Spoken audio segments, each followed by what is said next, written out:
Hi guys! Nandito ako ngayon sa bayan ng Cervantes and apparently ito ay part na ng Ilocos. So I've been traveling for the last 2 days na. So I have to cover more than 408 kilometers I think. So a long way to go pa. Maraming mga dumadaan dito. So it's a nice place. So ito itsura ng ating motor. Dami ng dumi. Ayan.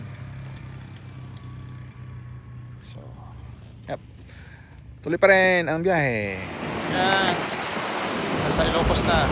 Pa rin pala. Ayan, marga pa tayo siya.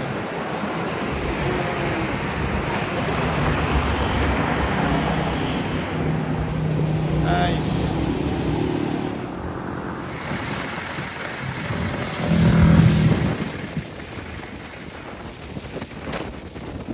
Stop over lang dito on the way to Baler from Apari, Cagayan, actually Camalaniugan, para lang linisin yung ating helmet.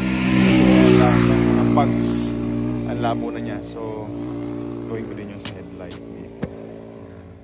We're 251 from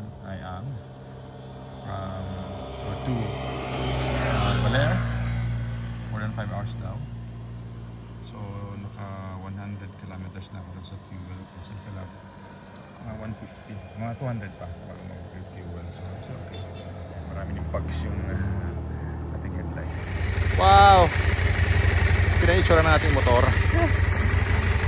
I think nasa Aurora province na yata ako.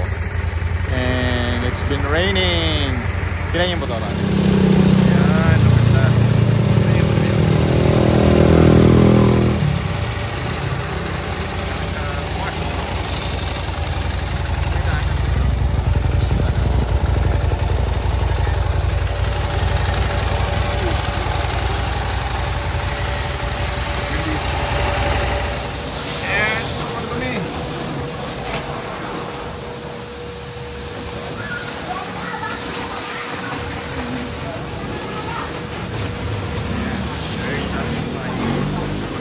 Talo.